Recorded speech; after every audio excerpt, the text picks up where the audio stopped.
আসসালামু আলাইকুম। আমি Arifa Ahmed, authorised representative, Dhaka stock exchange. আপনাদের সকলকে আমন্ত্রণ জানাচ্ছি কাই টিভির নিয়মিত স্টক মার্কেট আপডেট ব্লগে।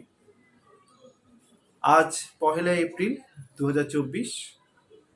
আজ কিন্তু একটা বড় ধরনের মার্কেট, নেতিবাচক মার্কেট গেছে। দিন শেষে মাইনাস ছিল 68 এবং টার্নওভার চলে এসছে 468 কোটি টাকায়।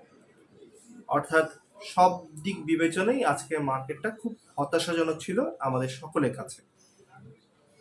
তো আসলে এই শেয়ার বাজারে কি হতে যাচ্ছে, আসলে কেন এতটা খারাপের দিকে যাচ্ছে আমাদের শেয়ার বাজার, আর আসলে কি আমাদের যারা বিনিয়োগকারীরা রয়েছেন তারা কি আসলেও লাভের মুখ দেখবে কিনা, এটি একটি বড় প্রশ্ন হয়ে দাঁড়িয়েছে আমাদের সকলের সামনে।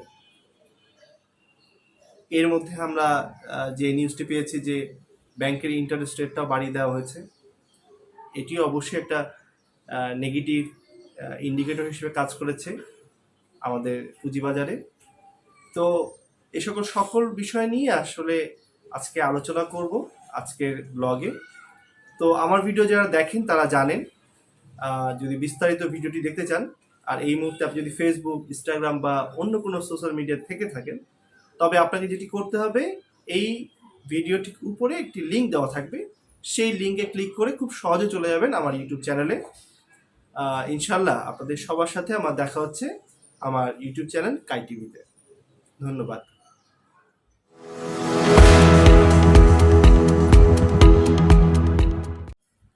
অসংখ্য ধন্যবাদ আমার ইউটিউব চ্যানেল কাই টিভিতে আসার জন্য।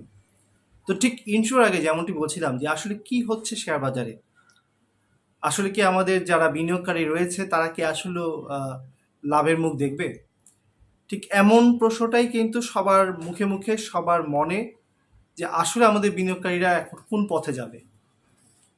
তো আসলে এই দীর্ঘ 1 মাসের বেশি সময় ধারাবাহিক পতন চলছে।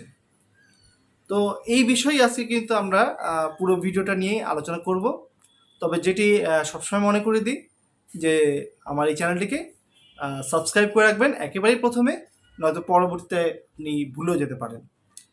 তো আসলে দীর্ঘ 1 মাসে বেশি সময় ধরে কিন্তু ধারাবাহিক পতনের পর সপ্তাহে বুধবার এবং বৃহস্পতিবার দেশের শেয়ার বাজার ঘুরে দাঁড়িয়েছিল। প্রধান শেয়ার বাজার ঢাকা স্টক এক্সচেঞ্জ ডিএসসির প্রধান সূচক 685 পয়েন্ট খোয়ানোর পরে ওই 2 দিন সূচক উদ্ধার হয়েছিল 67 পয়েন্ট। তো আজ আবার যে রোববার 1 এপ্রিল 2024, একদিনে সূচক উধাও হয়ে গেল 68 পয়েন্টের বেশি। মানে এই 2 দিন যা উঠেছিল তার থেকে কিন্তু আরও 1 পয়েন্ট বেশি নিয়ে মার্কেটটা পড়ে গেল। পাশাপাশি ওই 2 দিন বাজারে ইতিবাচক থাকার কারণে বিনিয়োগকারীদের মনে যতটা আশা তৈরি হয়েছিল, আজ একদিনেই তা ম্লান হয়ে গেল। তথ্য বিশ্লেষণে দেখা যায় গত 11 ফেব্রুয়ারি ডিএসসির প্রধান সূচক ছিল 6447 পয়েন্ট। এরপরে 29 কার্যদিবসের মাথায় সূচক 685 পয়েন্ট হারিয়ে দাঁড়িয়েছে 5762 পয়েন্ট। এই 29 কার্যদিবসের মধ্যে মাত্র কিন্তু 4 দিন সূচক ইতিবাচক ছিল। এই বাকি 25 কার্যদিবসই ছিল সূচকের পতনের বৃত্তে। তো এই 4 দিন আসলে মার্কেট বাড়া বা না বাড়া কারো কিছু যায় আসে না, কারণ একটা বড় সময় কিন্তু মার্কেট পড়েই যাচ্ছে। এরপর গত বুধবার এবং বৃহস্পতিবার কি হলো, সূচক 67 পয়েন্ট বৃদ্ধি পাওয়ায় বিনিয়োগকারীদের মনে কিছুটা আশা সঞ্চার হলো, তারা নতুন করে আশায় বাঁধতে শুরু করলো। কিন্তু আজ একদিনে পতনের ঝড়ে তাদের আশা ধূলিসাৎ হয়ে গেছে। আবারও তাদের মধ্যে ভর করেছে অজানা আতঙ্ক। বাজার সংশ্লিষ্টরা বলছে পতনের চাপে শেয়ার বাজারে বিনিয়োগকারীরা প্রতিদিন নিঃস্ব হয়ে যাচ্ছে, আর নিয়ন্ত্রণ সংস্থার কর্তা ব্যক্তিরা নতুন নতুন আইপিও এবং বন্ড ইস্যু করার কাজে মত্ত রয়েছে। বাজারে ইতিবাচক করার জন্য যে সকল বাস্তবভিত্তিক উদ্যোগ প্রয়োজন, সেসব উদ্যোগে নেই কোনো বাজার সংশ্লিষ্টদের অভিযোগ। তো আমরা সকলেই বুঝতে পারছি, যেখানে মার্কেট প্রতিদিনই হারাচ্ছে পয়েন্ট, সেখানে কিন্তু এই বাজারকে কিভাবে ঘুরে দাঁড়ানো যায়, এই বাজারের জন্য কেন বাজারটা পড়ছে, এ সকল বিষয় কিন্তু আমরা কোনো নিয়ন্ত্রণ সংস্থার কাছ থেকে কোনো সদ উত্তর পাচ্ছি না, বা তাদের কাছ থেকে কোনো রকম আশ্বাসও এখন আর পাওয়া যাচ্ছে না। বরঞ্চ যেটা আমরা দেখতে পাচ্ছি সেটা হচ্ছে গিয়ে তারা এখন আইপিও এবং নতুন নতুন বন্ড ইস্যু করা নিয়ে তারা এখন ব্যস্ত রয়েছেন। আসলে এই আইপিওগুলো আসলে কাদের লাভ হয় তা কিন্তু এখন আমাদের সাধারণ বিনিয়োগকারীরা খুব স্পষ্টভাবে বুঝে গেছে। আইপিওগুলো আসে, খুব সুন্দরভাবে সাধারণ বিনিয়োগকারীদের টাকাগুলো এখানে ইনভেস্ট হয়, 3 দিন 4 দিন ধরে হল্টেড থাকে, তারা আবার সাধারণ বিনিয়োগকারী সেই হল্টেড প্রাইসে গিয়ে বাই করে, আবার কিন্তু সেই শেয়ার একই জায়গায় চলে আসে বাঁ দিকে হল্টেড হতে হতে, তখন তাদেরকে আবার সেল করে বের হয়ে আসতে হয়। এই ছকেই কিন্তু চলছে আমাদের শেয়ার বাজার। তো আজ সোমবার 1 এপ্রিল ডিএসসি প্রধান সূচক ডিএসসি 68.32 পয়েন্ট কমে অবস্থান করছে 5,761 পয়েন্টে। অন্য দুই সূচকের মধ্যে ডিএসসি সরিয়া সূচক 14.66 পয়েন্ট কমে অবস্থান করছে 1,251 পয়েন্টে, এবং ডিএসসি 30 সূচক 13.96 পয়েন্ট বেড়ে অবস্থান করছে 2007 পয়েন্টে। আজ ডিএসসিতে 468,42 টাকার শেয়ার ও ইউনিট লেনদেন হয়েছে। আগের কার্যদিবসে লেনদেন হয়েছিল 467 কোটি টাকা। আগের দিনের চেয়ে লেনদেন বেড়েছে 55,52 টাকা। আজ ডিএসসিতে 397টি প্রতিষ্ঠান ও ইউনিটের লেনদেন হয়েছে। এর মধ্যে দর বেড়েছে 47টির, কমেছে 315টির, এবং অপরিবর্তিত ছিল 35টির।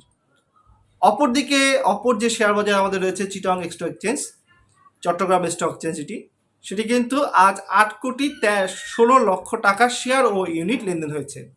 আগের দিন লেনদেন হয়েছিল 11,92,21,000 টাকার শেয়ার ও ইউনিট। আজ সিএসসিতে 216টি প্রতিষ্ঠানের লেনদেন অংশ নেয়। এর মধ্যে দর বেড়েছে 62টির, কমেছে 136টি, এবং অপরিবর্তিত রয়েছে 18টি প্রতিষ্ঠানের।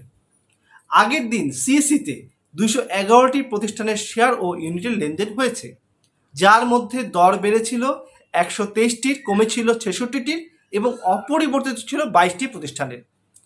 তো এই তো গেল আসলে আজকের দিনের মার্কেট সামারাইজড, যা আপনাদের সামনে আমি তুলে ধরার চেষ্টা করলাম। তবে সবচেয়ে বড় যে ইস্যুটা সেটা হচ্ছে কি, মার্কেট কিন্তু পড়েই যাচ্ছে, অনবরত পড়ছে। এটাকে ঠেকানোর জন্য মনে হচ্ছে আর কোনো রাস্তাই নেই। এভাবে চলতে থাকলে আসলে আমাদের যারা সাধারণ বিনিয়োগকারী রয়েছে তারা কিন্তু একেবারে নিঃস্ব হয়ে যাচ্ছে দিনকে দিন।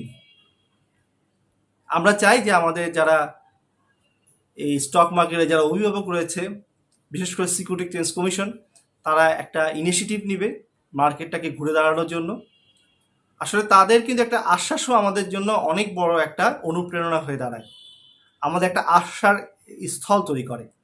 কিন্তু সেই আশা বা যেই ভরসাটা যারা দিবেন তাদের কাছ থেকে কিন্তু আমরা সেরকম কোনো আশাব্যঞ্জক কোনো কিছু এখন পর্যন্ত পাইনি। বরঞ্চ যেটি আমি বলছিলাম যে আসলে আমাদের যারা শেয়ার বাজারে বিশ্লেষক রয়েছেন তারা কিন্তু এটাই মানে সবচেয়ে বেশি ইন্ডিকেট করছে যে তারা কিন্তু আইপিও এবং হচ্ছে কি বন্ড ইস্যু নিয়ে তারা এখন ব্যস্ত রয়েছেন। তো এই আইপিও ইস্যু করলে পরে যে আসলে আমাদের সাধারণ বিনিয়োগদের কী বেনিফিট হয় তা সাধারণ বিনিয়োগকারীরাই জানেন, এবং সাধারণ বিনিয়োগকারী কিন্তু এখন আর এতটা বোকা না যে তারা বুঝবেন না যে কেন এইসব আইপিওগুলো আসে মার্কেটে। তো ঠিক আছে, আপনারা আপনাদের মতো কাজ করতে থাকেন, সাধারণ বিনিয়োগকারীদের মতো নিঃস্ব হতে থাকবে। এইভাবেই আসলে যদি আমাদের মার্কেট চলতে থাকে তাহলে কিন্তু এই মার্কেট কোথায় গিয়ে দাঁড়াবে তা কেউ বলতে পারে না। তো আসলে আমাদের মার্কেটটা এইভাবে চলতে থাকুক, এটা আমরা কেউই চাই না, কেউই আশা করি না যে এই মার্কেটটা এইভাবে ধীরে ধীরে ধ্বংস হয়ে যাক। তো আসলে এই মার্কেটটাকে যদি বাঁচিয়ে রাখতে হয় তাহলে কিন্তু আসলে কার্যকর কিছু পদক্ষেপ আমরা চাই। কিছু কিছু কার্যকর পদক্ষেপের মাধ্যমে কিন্তু মার্কেটটাকে ঘুরে দাঁড়ানো সম্ভব। তার উপরে যেটা এসেছে যে ব্যাঙ্কগুলোর ইন্টারেস্ট রেট বাড়িয়ে দেওয়া হয়েছে, 13.5-এর উপর চলে গেছে। তো এইসব হলে পরে আসলে ইন্টারেস্ট রেট যদি ব্যাংক ভালো দেয় তবে কেন বিনিয়োগকারীরা এত কষ্ট করে, তারা এত পরিশ্রম করে এখানে টাকা গচ্ছিত রেখে উল্টো টাকা খোয়াবে? তাদের জন্য সবচেয়ে বেস্ট অপশন হচ্ছে ব্যাংকে রেখে ইন্টারেস্ট নেওয়া। তো আসলে সব দিক থেকেই একটা নেতিবাচক ইন্ডিকেটরগুলো বেশি কাজ করছে মার্কেটে। আর এই কারণেই কিন্তু মার্কেটের আজকে এই অবস্থা। তো এরপরেও আমরা আশা রাখবো যে আমাদের নিয়ন্ত্রণ সংস্থা, আমাদের যারা কর্তৃপক্ষ রয়েছেন, তারা তাদের জায়গা থেকে মার্কেটকে ভালো করার উদ্দেশ্যে কিছু কার্যকরী পদক্ষেপ নেবেন। আর তাদের এই পদক্ষেপগুলোর মাধ্যমে আসলেও আমাদের মার্কেটটা ঘুরে দাঁড়াবে। বারবার করে এইভাবে ধোঁকা খেতে খেতে যে মাঝখানে 2 দিন বাড়ালো, তারপরে আবার ফেলে দিল, এইভাবে ধোঁকা দিয়ে দিয়ে কিন্তু বিনিয়োগকারীদের আস্থাটা নষ্ট করে ফেলছে এই মার্কেট। তো একবার যদি বিনিয়োগকারীরা এই বাজার থেকে মুখ ঘুরিয়ে নেয়, তখন কিন্তু এই বিনিয়োগকারীদেরকে আর আনা যাবে না। তখন কিন্তু এই মার্কেটে শুধুমাত্র যারা যারা এখানে ফায়দা লুটছেন, শুধু তারাই শুধুমাত্র এই শেয়ার বাজারে কার্যকরী ভূমিকা রাখবে। তারা একজন আরেকজনকে শেয়ার দিবে নিবে, এটাই চলবে। তো এমনভাবে যদি চলতে থাকে তাহলে এটা আসলে কোনো শেয়ার বাজারে পর্যায়ে পড়বে না। তো আশা রাখি আমাদের নিয়ন্ত্রণ সংস্থা, আমাদের যারা কর্তৃপক্ষ রয়েছেন, আইসিবি রয়েছেন, অনেকগুলো প্রতিষ্ঠান এখন রয়েছে কিন্তু মার্কেটে, তারা যদি আসলে তাদের নিজ নিজ জায়গা থেকে একটা কার্যকরী পদক্ষেপ নেয়, তবে এই মার্কেটকে কিন্তু খুব অল্প সময়ের মধ্যে একটা স্টেবল অবস্থায় নিয়ে আসা সম্ভব। তো এই আশা ব্যক্ত করে আজকের মতন আমার ভিডিওটি এখানেই শেষ করছি। আশা করি আপনাদের সাথে খুব অল্প সময়ের মধ্যে আবার আমার দেখা হবে স্টক মার্কেট আপডেট নতুন কোনো ব্লগ নিয়ে। ততক্ষণ ভালো থাকবেন, সুস্থ থাকবেন। আল্লাহ হাফেজ।